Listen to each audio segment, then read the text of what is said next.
Welcome back. I hope your Chapter 2 test went well. I hope all of the learning and the growth that you experienced in Chapter 2 was not only helpful, but wasn't fun and engaging and exciting. Today we're going to start Chapter 3. We're going to start in 3.1 and talk about functions and function notations. We're going to talk about, from a 30,000-foot view, inputs and outputs. Things that are input to a function and things that are output from a function.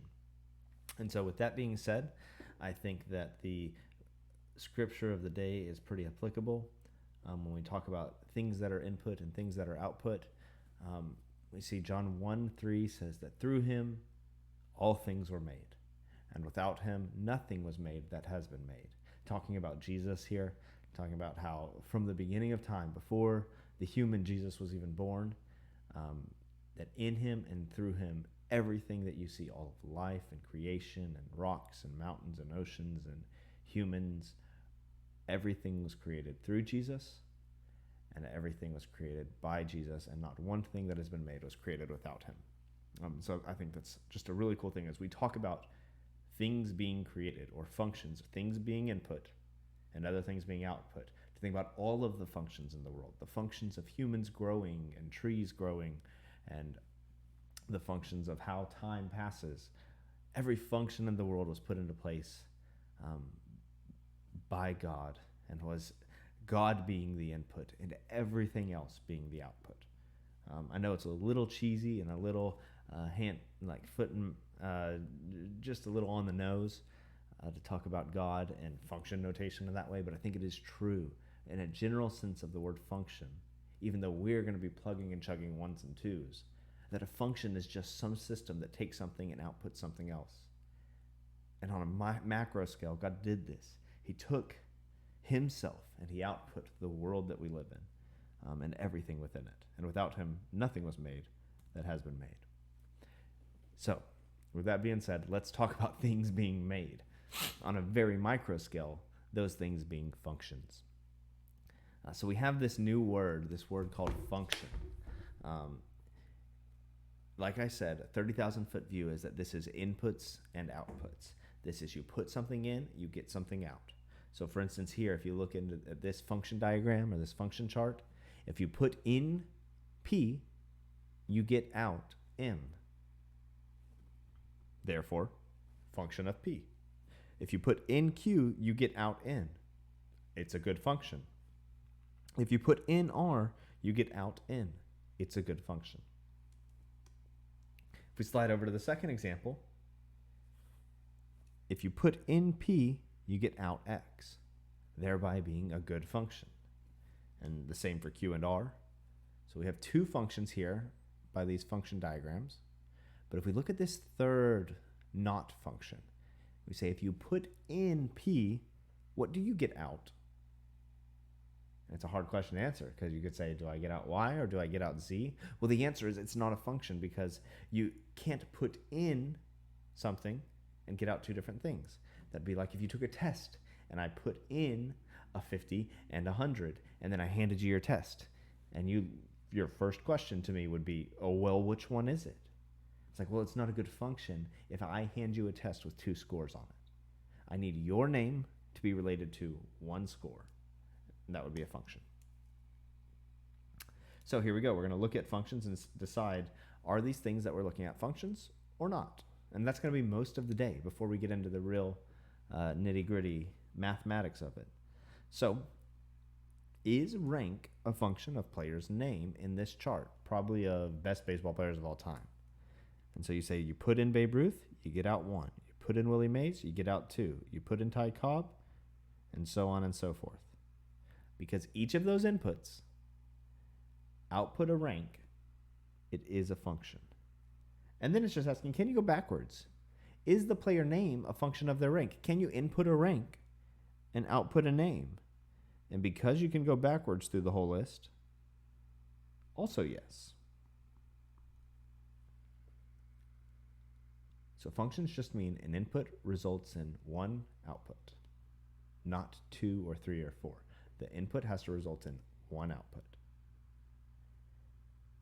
How do we write this? A lot of times, and you may have seen this before already in your life, we write this like this f of x, parenthesis, or like italics f next to some parentheses around an x. It's a function of x. And here they give us an example where they say they want us to express the weight of a pig in pounds as a function of age in days. And so I would probably just say that y equals weight of days, where w is the function. We don't know what that function is. It could be 200 times days. It could be 5 times days if he gains 5 pounds a day. But some function, w, acts upon some input, days, and results in a y value. We might even call that y value capital W. Neither of these are right or wrong. It's just ways to think about it, where w is the pig's weight, d is the days, and this w parenthesis set is the function itself.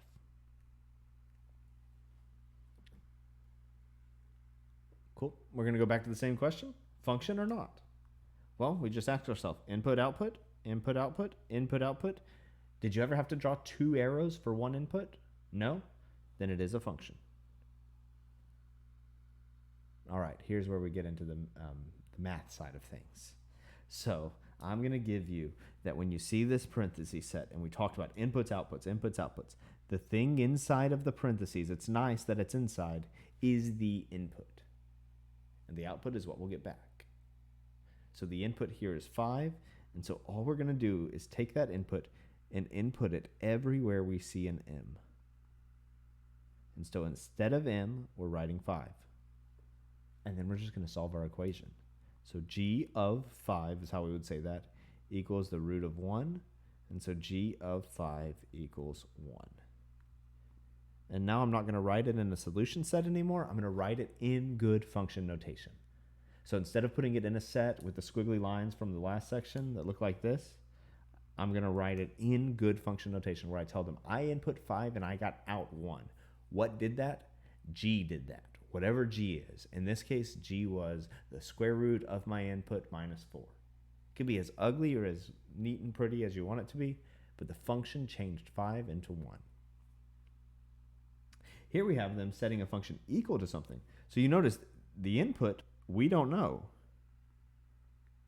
But the output they're giving us, the output is 3. And so we're going to put the 3 where the output goes, right there. And we're going to set it equal to p squared plus 2p. And then we're going to solve it like it was a section 2.2 problem. So this is why math builds on itself a lot. This is a problem from section 2.2. where you would set it equal to 0, say p squared plus 2p minus 3, where we moved it over, and then you would solve it with function notation. So 0 equals, remember, if you've forgotten, what are the factors of 3 that add up to 2? I would probably say a positive 3 and a negative 1. If you add those together, you'll get that negative 2 in the middle. And so our factorization is p plus 3, p minus 1, and so we can split that into 2 properties using the 0 product property. Say p equals negative 3 and p equals 1.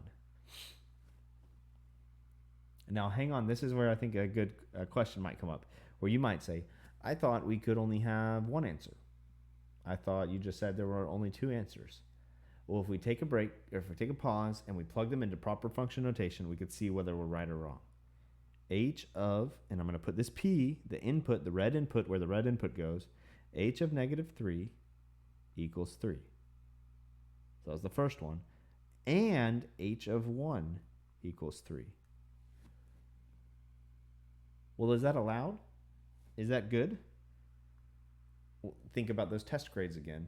Are you allowed to get 100 and the person next to you get 100? Yes, it's still a function. Nobody's made a mistake or made an error. The problem came when I input something and got 2 different outputs, not when 2 outputs happen to be the same. Because you can get 100 and everybody in the class can get 100 and we're all still good. Nothing broke the laws of the universe. But if I tell you, you got a 50 and a 60, you would ask yourself, well, which one is it? Because I can't have two things. I can't be here and there. And so the p-values that make this true are -3 and 1. I would encourage you to try it 5 on your own. It's going to feel very similar. So you can try that on your own. It's a plug and chug, just like the first two that we did. And we'll move on to look at functions. Express y as a function of x when they don't give it to you as a function already. Basically, they're just saying, get y by itself. And so what we're going to do is we're going to move everything else over, much like all the other problems we've done in this class. What you do to one side, you have to do to the other. And so what I'm going to do, I'm going to move this 8y cubed over, because that'll be a little easier. Keep those negative signs out of there. Divide by 8. And then cube root both sides. So I'll be left with y equals the cube root of x over 8. The cube root does not need a plus or minus like the square root. The cube root can result in a negative answer, and that's okay. And so to express it as a proper function, I'm going to write it in a very similar way, just with a y instead of an f. I'm going to say y of x. I know it looks a little weird, but just imagine it like that. F of x is equal to root x over 8, all cube rooted. If you don't like that and you want to think about it in terms of f of x, there's no problem this year where those two things are functionally different. So both of those would be acceptable answers. It just said y is a function of x, and so I went with y as my italicized function name. All right, well, let's use, we're going to do, so those 3 examples were evaluating functions given their equations. We're going to look at tables and graphs just as well. And so right here, if I ask you for input 3, remember this is the input, and they're asking you, what's the output? And so if you input 3, you get out 7. But here is a different question. They're giving you the output, and they're saying, what did I need to input to output 6? And so I'm going to look at where the outputs are 6 and say n needed to be 2 and n needed to be 4. And then back to the first type of problem for this last one, input 1, output 8. Functions from tables. They can give you an equation, a table, or a graph like below. Functions from graphs. Here's where the inputs and the outputs are going to get a name. Well, on the graph it says f of x, but you probably know this more often as the y-axis and the x-axis. And so we're going to define f of x as y equals. Y is f of x. The y value is going to be equivalent to the f of x value. All right, so we say input 2,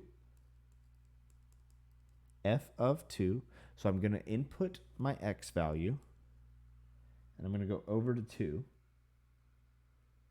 And then after I go over to 2, I'm going to see what my output would have been. Output 1. So we started on the x-axis and we went up to look for our output. Well, what if we start with the output of, I'll change colors, maybe green, output of 4. So now we're going to start on our y-axis and we're going to say, what did I need to input to get 4? Well, it looks like I input 3 to get up to that 4 marker. And so x equals 3. But if you look at the graph carefully, it looks like there's another place where your output was 4. And at -1, we also had an output of 4. And so for the first one, we went to the x-axis and then to the y.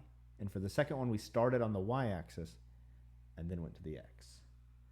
And for this last one, we'll make it orange. Output of 1. So that's right here on the y-axis. and we're going to look for the two spots where 1 was an output.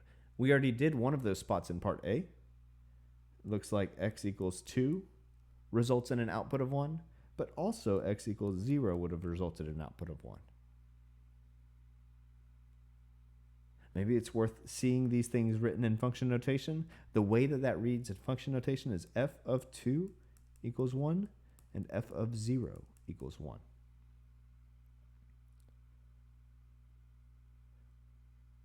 So, for the first one, when you input the function, you start on the x-axis. For the second one, when you output a number, you start on the y-axis. These functions are everything we've looked at so far is a function. But we've kind of ignored this really special property that happens sometime. So I'm going to go to the very top to kind of explain this. At the very top of the page, we saw two different functions. We saw one not a function, so ignore that for a little bit. But we saw two different functions. And you'll notice here and here, two different inputs turned into the same output. But that didn't happen on the second chart. So one of those could be like me giving a test and you getting 100 and your neighbor getting 100. But then it would be really mean if I came in the day of a test and I said, only one person's allowed to get 100. And then the next person gets a 99. And then the next person gets a 98. And then the next person gets a 97. And I worked my way down and said, each person gets one grade and only one grade, and there's nobody getting the same grade. That would be an example of a one-to-one function, where every input has one unique output, meaning no other input can turn into that output. And that's what one-to-one function means. It means that each output has exactly one input value, or each input has one unique output value. And so here we have like kind of an example of that. Is balance a function of bank account? Meaning if you go to the bank and you give them your number, can they tell you your balance? Absolutely. Now if you go to the bank and you give them your balance, can they tell you your number? Probably not. Especially if two people have $0. Now you go to the bank and you say, I have $0. Who am I? And the bank's going to say, I don't know. We got a lot of those here. And then the question is balance a one-to-one function, meaning each person has exactly one unique balance? And the answer to that is also no. Because it's definitely possible for you to have $100 and me to have $100. And that would be two inputs of our bank account numbers with the same output of $100. And so for a function to be one-to-one, it needs to work the same going forward and backwards. It needs to be a function going forwards and a function going backwards. We'll define that backwards word later in the year as an inverse, but for now just know a function needs to go forwards and backwards and be a function for both. Try it 10 is a lot like try it 9. I'll let you try it, no pun intended, as we move to the vertical line test. So the vertical line test is a graph, a quick test that you can do on a graph to say function or not. And here's the way it works. You take a vertical line. This could be your pencil. It could be your finger running across the screen. It could be anything that's a vertical line. And you just move it across. And if it ever touches twice at the same time, so if this red line is ever touching two blue lines, then it's not a function. So as we move that red line across, it never touches twice. And so this is a function. What about the second one? Does it ever touch twice? It seems to only touch once. Also a function. What about this circle right here? Whoop, immediately. And it only has to fail once. It doesn't have to fail doesn't have to fail everywhere. Immediately it touches twice. And so you see how the red line touches there and touches there? That tells me not a function because the vertical line test failed. What about this last one? Doesn't look like it touches twice, so it is a function. Notice you could think about this vertical line test in the same language of inputs and outputs, because if you look at one of these inputs on the circle, So right here, it looks like we have an input of -2. And then you tell me, what's my output? And you might be like, oh, it's either up here or it's down there, but I don't really know what to tell you because there's 2. Again, that would be like you getting input, your name, output, test grade. If you had 2, you'd be upset, especially if they were 150. So much like we have the vertical line test, we also have a horizontal line test, where we do the exact same test, but with a horizontal line. And this tells us that special property from earlier about whether it's 1-to-1 or not. And if this horizontal line ever touches 2 blue points or 2 instances of the line at the same time, then it fails. And so here we have the blue line, and look, it not only touches 2, but it touches 3. And so we're going to say not 1-to-1 because it fails the horizontal line test. Move this over here. Does it ever touch the blue line twice at the same time?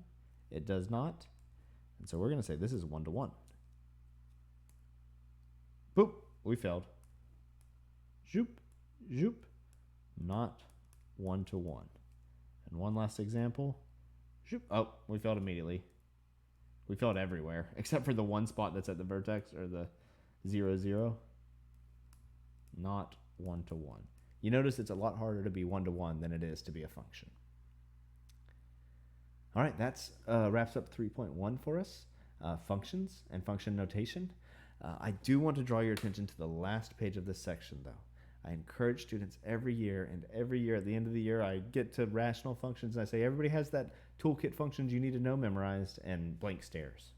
I encourage you. There's 6, 1, 2, 3, 4, 5, 6, 7, 8, 9. There's 9 functions here. And in each of these functions, it tells you the name of the function. It gives you the graph of the function. It tells you the equation of the function. And it gives you some table values for the function. I think it's really important for you to familiarize yourself with these 9 functions because they come up all year long. If you've got these 9 functions memorized really well, then the rest of this year you're going to have a lot more tools in your toolkit to work on the problems we're going to work on.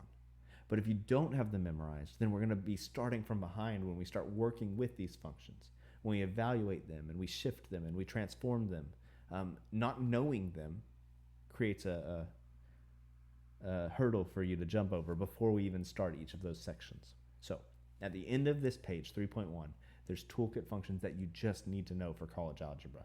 So look at this page, print it out, keep it in your notebook, and really understand what each of these things are doing and how they're working and how they're functions. A reminder to read through the book, section 3.1. Contact your instructor if you're having trouble with the homework or anything in this class. We are here to help you, and we want you to succeed in college algebra. So I would encourage you to watch these videos, complete the notes, try the ones that we skipped and make sure you can answer them, check them against the completed notes, and reach out to your instructor if you have any questions at all. Thanks for watching, and I'll see you next time.